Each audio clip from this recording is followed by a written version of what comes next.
รายการข่าวนครหลวงเวียงจันทน์รายการข่าวนครหลวงเวียงจันทน์สบายดีท่านผู้ฟังที่เคารพที่นี่สถานีวิทยุกระจายเสียงนครหลวงเวียงจันทน์รายการข่าวนครหลวงเวียงจันทน์ประจำวันอังคารวันที่18พฤศจิกายน2025ซึ่งมีข่าวสำคัญต่างๆมานำเสนอต่อบรรดาท่านต่อไปเชิญท่านรับฟังรายละเอียดสภาการค้าและอุตสาหกรรมแห่งชาติลาวมอบรางวัลนักธุรกิจชั้นนำดีเด่นปี2025พิธีมอบรับรางวัลนักธุรกิจชั้นนำดีเด่นปี2025ครบรอบ35ปีของสภาการค้าและอุตสาหกรรมแห่งชาติลาวจัดขึ้นในวันที่14พฤศจิกายนผ่านมาที่หอประชุมแห่งชาติโดยการให้เกียรติเข้าร่วมของทานสอนไซศรีพันดลนายกรัฐมนตรีแห่งสาธารณรัฐประชาธิปไตยประชาชนลาวทานมาลัยทองกรมสิทธิ์รัฐมนตรีกระทรวงอุตสาหกรรมและการค้ามีรองรัฐมนตรีประธานรองประธานสภาการค้าและอุตสาหกรรมแห่งชาติลาวพร้อมด้วยบรรดาทานต่างหน้าจากภาครัฐสมาคมธุรกิจนักธุรกิจผู้ประกอบการเข้าร่วมท่านดาวรพระจันทวงศ์รองประธานผู้ประจำการสภาการค้าอุตสาหกรรมแห่งชาติลาวได้กล่าวว่าตลอดระยะ35ปีผ่านมาสภาการค้าและอุตสาหกรรมแห่งชาติลาวได้เป็นถั่วโตที่สำคัญระหว่างภาครัฐและภาคธุรกิจได้เฮ็ดหน้าที่ของตนอย่างเฮาหันในการสร้างสภาพแวดล้อมที่เอื้ออำนวยให้การดำเนินธุรกิจการค้าการลงทุนและการบริการต่างๆพร้อมทางสุขยุส่งเสริมให้ภาคธุรกิจปรับปรุงตนเองประคับประคองและพัฒนาให้มีความเข้มแข็งผ่านผ่าอุปสรรคต่างๆเพื่อให้มีการพัฒนาแบบยืนยงและพร้อมการสร้างผลงานประกอบส่วนอันสำคัญในการพื้นฟูและพัฒนาเศรษฐกิจสังคมของสาธารณรัฐประชาธิปไตยประชาชนลาวให้นับขยายตัวเพื่อเป็นการยกย่องสรรเสริญผลงานโดดเด่นและเพื่อเป็นแรงบันดาลใจให้ทุกหัวหน่วยธุรกิจสามัคคีฮักแพงกันบุกบืนให้มีการขยายตัวอย่างต่อเนื่องโดยจิตใจฮักชาติฮักการพัฒนาแบบยืนยงให้กับบรรดาหัวหน่วยธุรกิจซึ่งการมอบรางวัลครั้งนี้รวมทั้งหมด89หัวหน่วยธุรกิจในนั้นรวมมีธุรกิจลาวธุรกิจที่มีเจ้าของเป็นต่างประเทศประกอบมี12แขนงการคือแขนงอุตสาหกรรมปรุงแต่งแขนงการค้าแขนง ICT แขนงพลังงานและบ่อแห่แขนงอุตสาหกรรมการผลิตและแขนงการบริการแขนงขนส่งแขนงกสิกรรมและป่าไม้แขนงธนาคารและสถาบันการเงินแขนงการท่องเที่ยวโรงแรมและร้านอาหารแขนงโฆษณาและการจัดงานและแขนงก่อสร้างและอสังหาในโอกาสดังกล่าวท่านสอนไซศรีพันดลได้แสดงความย่องยอสมเสยต่อแนวความคิดสร้างสรรค์ความภาคเพียรและจิตใจที่บ่ยอมท้อถอยของนักธุรกิจลาวซึ่งผลงานครั้งนี้บ่เพียงแต่เป็นพิธีมอบรางวัลเท่านั้นแต่เป็นการแสดงถึงการรับรู้ของสังคมต่อกับการประกอบส่วนอันสำคัญของภาคธุรกิจและผู้ประกอบการชั้นนำต่อการพัฒนาเศรษฐกิจสังคมของชาติความสำเร็จทางด้านเศรษฐกิจของประเทศชาติแม้นมีการประกอบส่วนอย่างหลวงหลายจากพวกทานเมื่อผู้ประกอบการจ้างตั้งธุรกิจใหม่ซึ่งจะเป็นการสร้างเวียกเฮ็ดงานทำอันนำไปสู่การสร้างรายรับให้ทุกคนและประเทศชาติเมื่อธุรกิจใดหนึ่งมีการขยายตัวมันได้สุกยูการผลิตและดึงดูดการลงทุนสิ่งเหล่านี้บ่แม่นแนวความคิดที่เป็นนามธรรมแต่ยังแม่นกลไกการเติบโตตัวจริงที่สร้างเวียกเฮ็ดงานทำช่วยเหลือครอบครัวและยกสูงฐานะของชาติซึ่งรัฐบาลเวลาใดก็ได้เอาใจใส่ปรับปรุง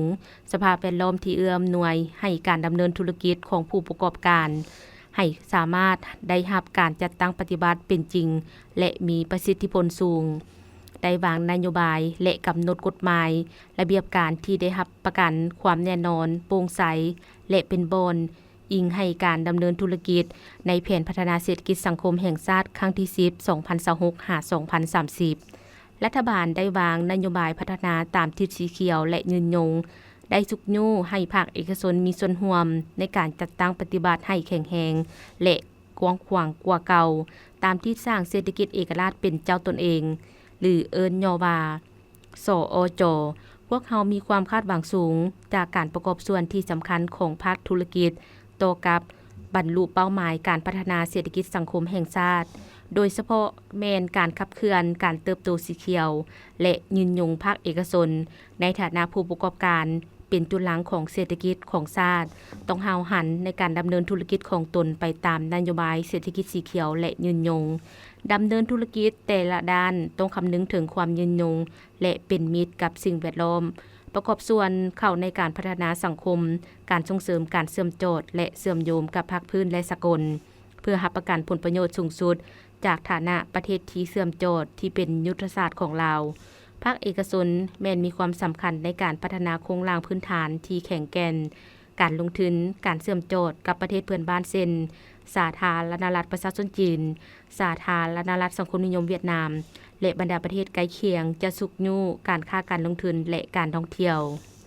นอกจากนี้บรรดานักธุรกิจจะต้องได้มีการขับเคลื่อนการพัฒนาเขตพัฒนาเขตใหม่นิคมอุตสาหกรรมเขตเศรษฐกิจพิเศษให้กลายเป็นฐานสำหรับการผลิตของภาคพื้นการลงทุนและการค้าด้วยการปรับปรุงโครงสร้างพื้นฐานและการขยายการร่วมมือการค้าสากลเพื่อสร้างโอกาสหลายขึ้นสำหรับการเติบโตทางด้านเศรษฐกิจของชาติส่งเสริมนวัตกรรมและการพัฒนาทรัพยากรมนุษย์เพื่อบรรลุเป้าหมายพัฒนาเศรษฐกิจเอกราชเป็นเจ้าตนเองบรรดาธุรกิจจะต้องมีบทบาทสำคัญในการส่งเสริมนวัตกรรมและการพัฒนาทรัพยากรมนุษย์รวมถึงการนำใช้เทคโนโลยีทันสมัยการสร้างผลิตภัณฑ์และการบริการที่มีมูลค่าเพิ่มหันไปสู่เศรษฐกิจดิจิทัลบรรดาหัวหน่วยธุรกิจที่ได้รับรางวัลในครั้งนี้จะกลายเป็นนักธุรกิจตัวแบบที่ดีเลิศของเราความโดดเด่นของพวกท่านจะเป็นแรงบันดาลใจที่สำคัญให้ผู้ประกอบการลาวหุ้นต่อไปสุมใส่หลายเวียกงานพัฒนาแบบแผนและกลไกการดำเนินคดีท่านนางเวียงทองศรีพันดรประธานศาลประชาชนสูงสุดได้ขึ้นรายงานการจัดตั้งปฏิบัติแผนการเคลื่อนไหวเวียกงาน5ปี 2021 หา 2025 ประจำปี 2025 และแผนการเคลื่อนไหวเวียกงาน5ปี 2026 หา 2030 ประจำปี 2026 ของศาลประชาชนสูงสุดต่อกองประชุมสมัยสามัญเทื่อที่10ของสภาแห่งชาติทุที่9ในวันที่17 พฤศจิกายนที่หอสภาแห่งชาติภายใต้การเป็นประธานของทานนางสุนทรไสยจักรรองประธานสภาแห่งชาติในนี้ท่านประธานศาลประชาชนสูงสุดได้รายงานหลายเวียกงานพ้นเด่นเป็นต้นแมนการพัฒนาแบบแผนและกลไกการดำเนินคดีของศาลประชาชนท่านนางเวียงทองศรีพันดรได้ให้ฮู้ว่าศาลประชาชนสูงสุดได้เอาใจใส่ในการพัฒนาแบบแผนและกลไกการดำเนินคดีโดยได้สุ่มใส่หลายเวียกงานเป็นต้นแมนการปรับปรุงกลไกและการจราจรเอกสารอยู่ศาลประชาชนสูงสุดเพื่อให้การดำเนินคดีมีความว่องไวและสอดคล้องตามกฎหมายพร้อมกันนั้นยังได้แนะนำให้ศาลท้องถิ่นกำหนดสั่งแบบแผนการจราจรเอกสารในการดำเนินคดีสุกยู่และส่งเสริมผู้พิพากษาในการค้นคว้าคดีแบบเป็นมืออาชีพและสร้างเป็นผู้พิพากษาตัวแบบโดยได้มีการประเมินเป็นผู้พิพากษาดีเก่งอยู่ศาลทหารขั้นสูงและศาลประชาชนท้องถิ่นผ่านการประเมินเห็นว่ามีผู้พิพากษาดีเก่ง71ท่านกวมเอา 62.83 ส่วนห้อยพร้อมนี้ก็สุกยู่ให้ศาลประชาชนขั้นต้นเอาใจใส่กวดกากันตรงการยืนคำห้องฟ้องคำสั่งฟ้องคดีขึ้นศาลให้ละเอียดครบถ้วนถูกต้องตามกฎหมายจึงรับเอาคดีมาพิจารณาปรับปรุงกลไกการแก้ไขคดีขั้นอุทธรณ์โดยสุมใส่กวดกาลงสุกยู่ติดตามศาลประชาชนท้องถิ่นเพิ่มทวีให้โจทย์จำเลยบุคคลที่3และทนายความเข้าร่วมในการดำเนินคดีเพื่อให้เขาเจ้าได้เข้าร่วมในการโต้แย้งโต้เถียงเพื่อจะตั้งปฏิบัติการพิจารณาคดีให้บรรลุตามคาดหมายที่กองประชุมสภาแห่งชาติได้รับรองศาลประชาชนได้สุ่มใส่จัดตั้งปฏิบัติศาลประชาชนสูงสุดได้เอาใจใส่ลงติดตามสุกยู่เวียกการวิชาเฉพาะอยู่ศาลประชาชนคันลุมตามสายตั้งเพื่อซอกหาสาเหตุที่มีข้อบกพร่องหรือบ่ถูกต้องนำเอาบรรดาดังกล่าวลงไปสมทบกับผู้พิพากษา ศาลที่ตัดสินเซ็นลงติดตามจุกยูการพิจารณาแก้ไขคดีแพ่งการฆ่าครอบครัวแรงงานปกครองอาญาเด็กอยู่ศาลประชาชนท้องถิ่นในขอบเขตทั่วประเทศได้พิจารณาตัดสินคดีโดยผู้พิพากษาผู้เดียวได้910เรื่องจัดตั้งคณะศาลเคลื่อนที่ไปตัดสินอยู่ค่ายคุมขังและท้องถิ่นบนคู่ควรอาศัยอยู่ได้เอาใจใส่สุกยูติดตามศาลประชาชนท้องถิ่นในการดำเนินคดีให้ถูกต้องตามกฎหมายซึ่งในระยะ5ปีผ่านมามีคดีเข้ามาศาลประชาชนและศาลทหารทั้งหมดในทุกขั้นในทั่วประเทศ 35,068 เรื่องแก้ไข 31,937 เรื่องเท่ากับ 91.7 ส่วนห้อยเทียบใส่มติของประชุมใหญ่ครั้งที่ 4 ขององค์คณะภาคศาลประชาชนสูงสุดปฏิบัติได้ลื่นขัดหมายที่วางไว้ 85 ส่วนห้อยคดียังค้าง 3,131 เรื่อง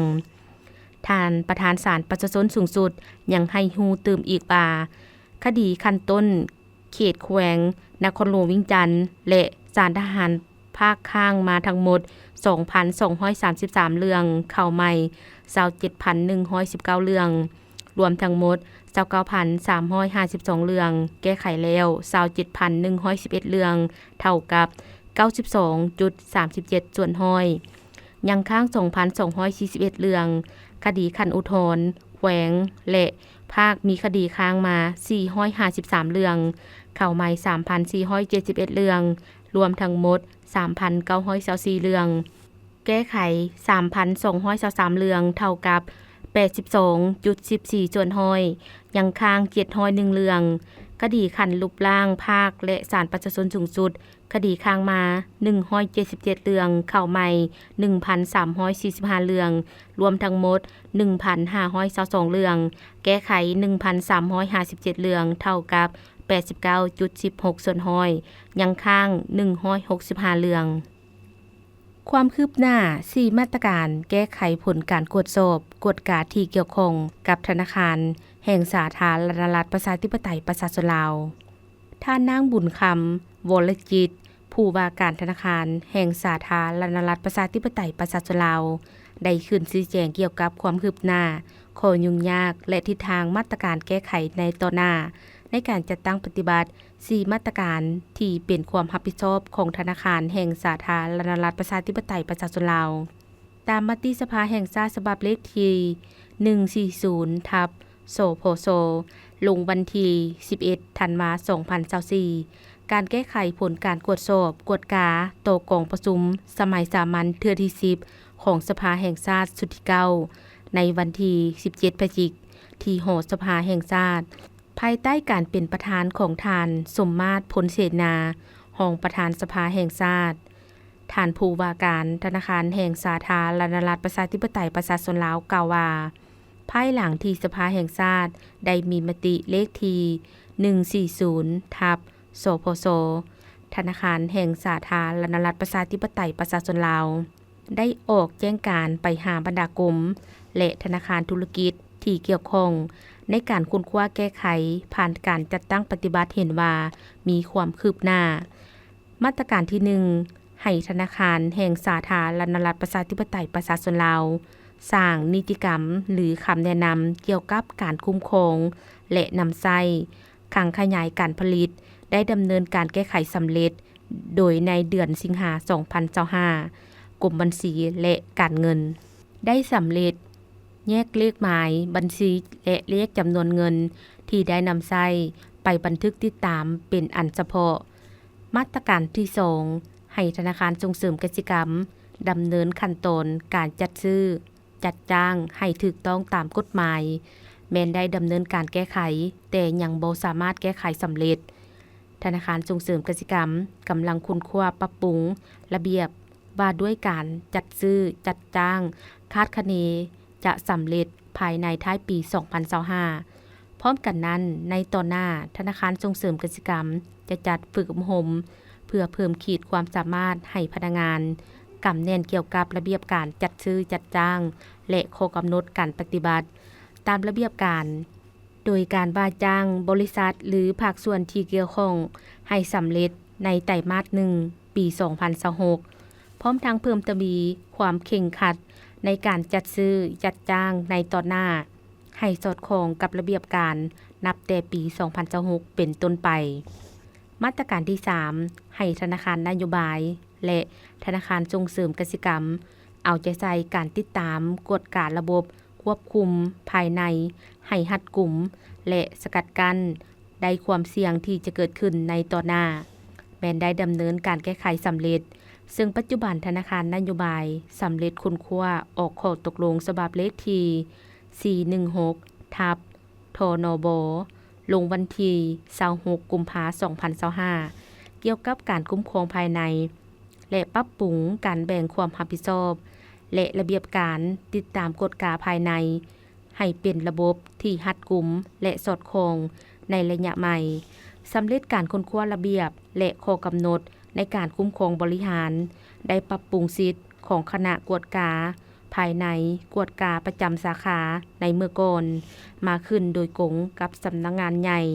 แผนกกวดกาซึ่งจะประกาศนำใช้ภายหลังสำเร็จการหันเป็นธนาคารพัฒนาชนบทส่วนธนาคารส่งเสริมกสิกรรมได้เอาใจใส่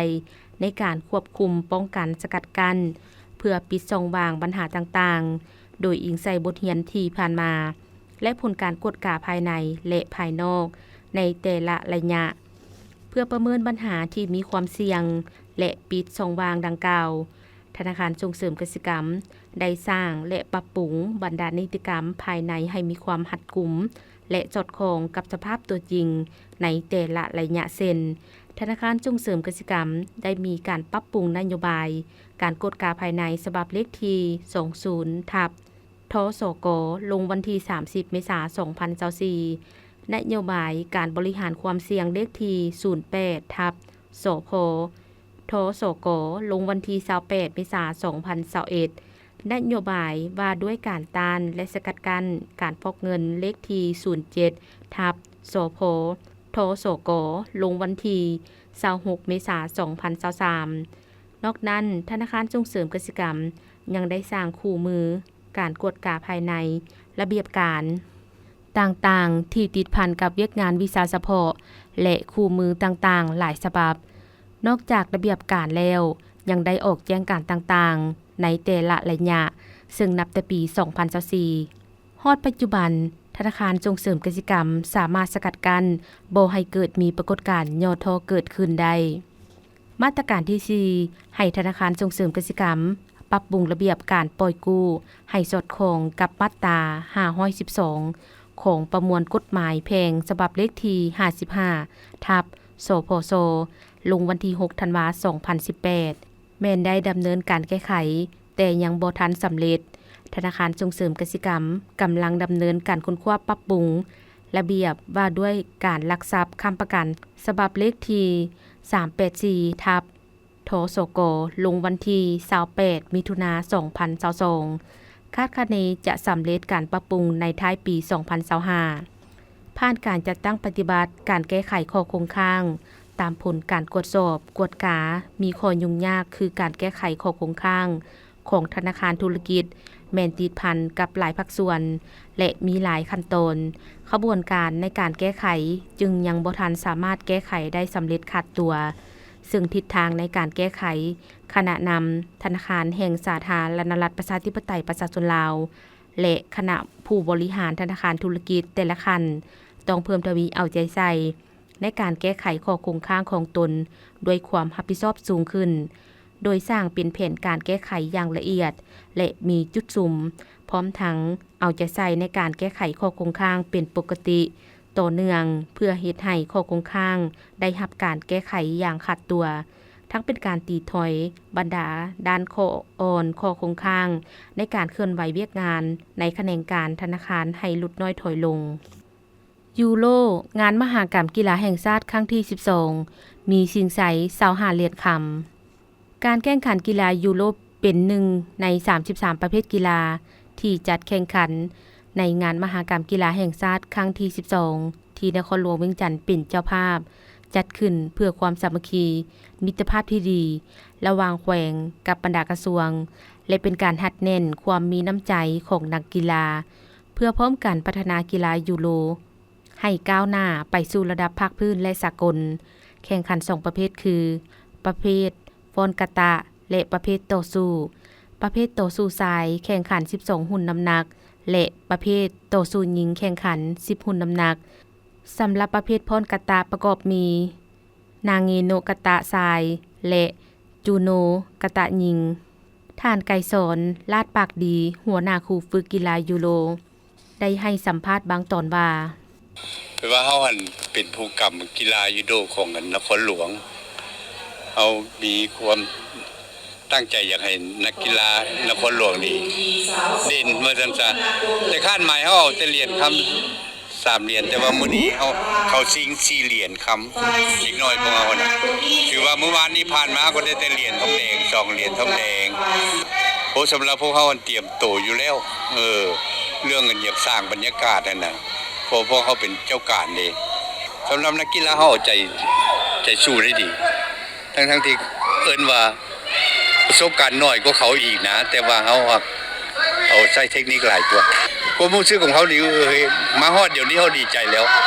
เพราะว่าคาดหมายของเขาเพียงแต่2-3เหรียญคำแต่ว่าเฮาได้เข้าแข่ง4เหรียญแล้วยังมื้อเลยสวยอีกเฮาสิเพิ่มประมาณ2เหรียญเข้าชิงอีกแบบใหม่ถ้าซึ่งเราก็อยากให้ทุกคนนี่นะพาลูกพาหลานมาส่งเสริมเรื่องกีฬานี่เพื่ออนาคตบ่เห็นแก้เกมแก้หยังกันนะอยากให้เขาเล่นกีฬาหลายกว่าอย่างอื่นอันนี้เป็นความตั้งใจของแต่เฮาพวกเฮาเลี้ยงเด็กน้อยมาเดี๋ยวนั้นเนาะอยากว่าซั่นเลยนอกนี้ยังมีแข่งขันประเภทต่อสู้ประเภททีมหญิงชายโดยมีนักกีฬาเข้าร่วมแข่งขันทั้งหมด110คนหญิง46คนที่มาจาก6แขวงและ1กระทรวงมีการชิงชัย25เหรียญคำและจะทำการแข่งขันกันระหว่างวันที่16-18 พฤศจิกายน 2025 นี้ที่ศูนย์บูโรลาวญี่ปุ่นกีฬายิงปืนทีมชายนครหลวงเวียงจันทน์คว้าเหรียญคำไปครองในการแข่งขันกีฬายิงปืนสั้นแก๊ปกลางระยะ25เมตรโดยชิงชัย2เหรียญคำประเภททีมชายและบุคคลในงานมหกรรมกีฬาแห่งชาติครั้งที่12ที่นครหลวงเวียงจันทน์เป็นเจ้าภาพ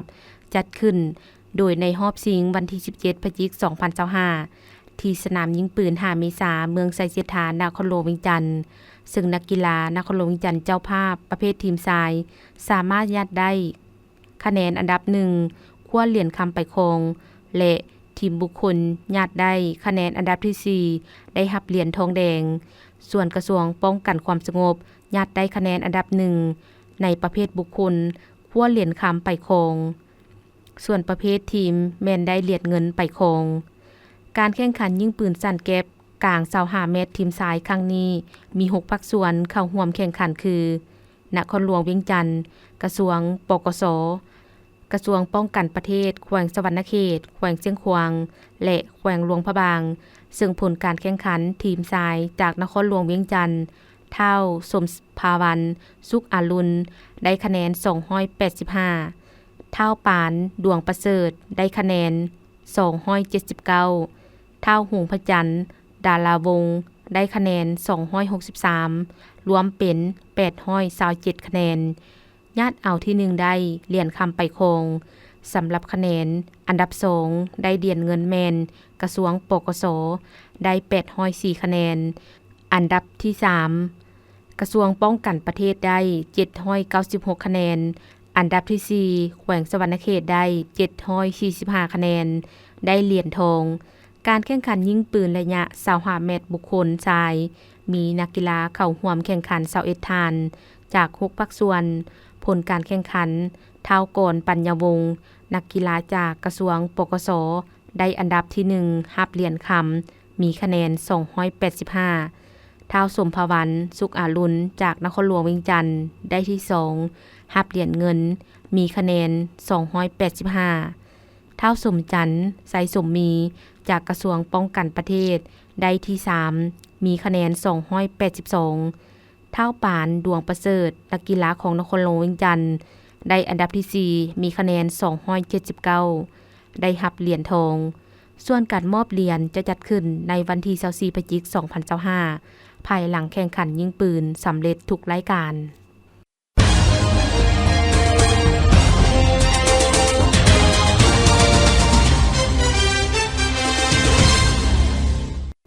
ต่อไปเชิญท่านรับฟังข่าวต่างประเทศเวียดนามสงวนเงินเกือบ4 ตื้อดอลลาร์ให้วิทยาศาสตร์เทคโนโลยีคณะชี้นำของรัฐบาลเกี่ยวกับการพัฒนาวิสาหกิจเทคโนโลยีนวัตกรรมหันเป็นดิจิตอลและแผนทางได้ดำเนินวางบดุลบัดนี้อยู่สำนักงานรัฐบาลนครหลวงฮานอยนายกรัฐมนตรีเวียดนามให้ฮู้ว่ารัฐบาลจะสงวนเงินจำนวนประมาณ 95,000 ตื้อดงจากงบประมาณปี 2026ให้แก่นาทีนี้ท่านนายกรัฐมนตรีเน้นหนักว่าความเรียกร้องในการพัฒนาวิทยาศาสตร์เทคโนโลยีตรงไวและยืนยง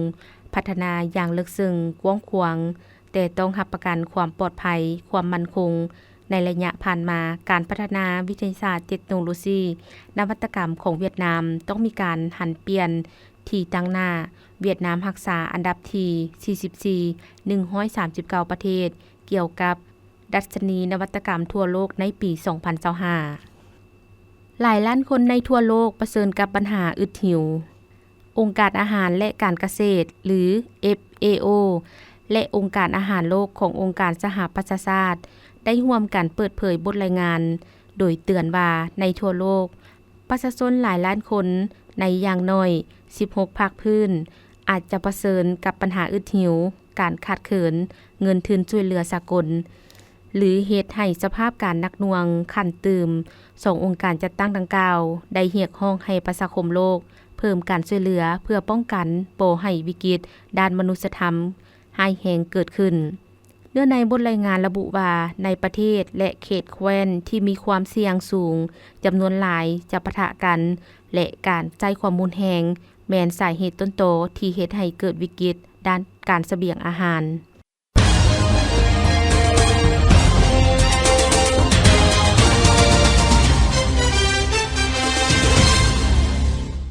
ข่าวพยากรณ์อากาศ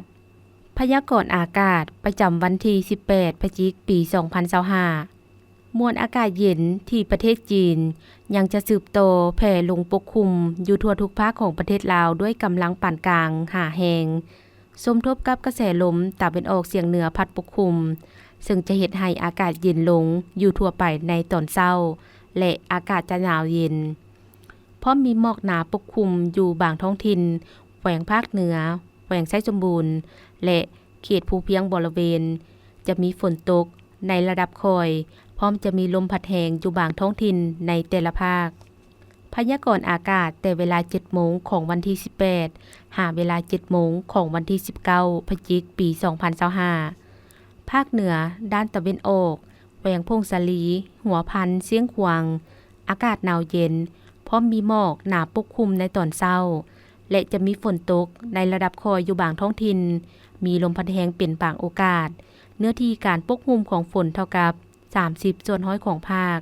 อุณหภูมิในระหว่าง11 หา 22 องศาภาคเหนือด้านตะวันตกแขวงหลวงน้ำทาบ่อแก้วอุดมไซหลวงพระบางไซยบุรีอากาศเย็นหาหนาวในตอนเช้าพร้อมมีหมอกบางปกคลุมอยู่ทั่วไปและจะมีฝนตกในระดับคอยอยู่บางท้องถิ่นพร้อมมีลมพัดแรงเป็นบางโอกาสเนื้อที่การปกคลุมของฝนเท่ากับ25ส่วนร้อยของภาคอุณหภูมิในระหว่าง16 หา 29 องศานครหลวงเวียงจันทน์อากาศเย็นในตอนเช้าและจะมีฝนตกในระดับคอยอยู่บางบริเวณ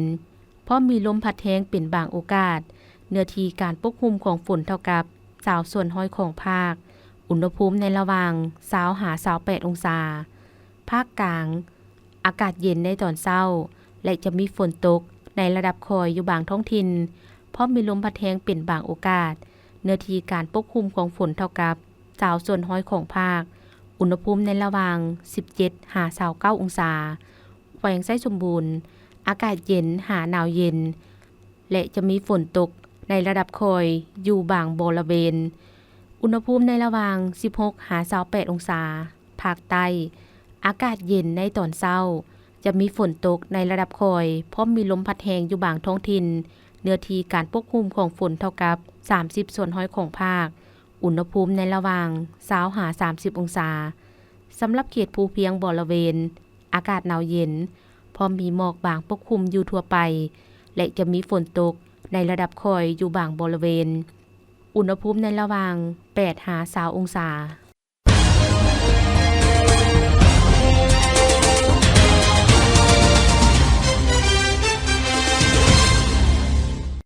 ท่านผู้ฟังที่เคารพรายการข่าวนครหลวงเวียงจันทน์สำหรับภาคนี้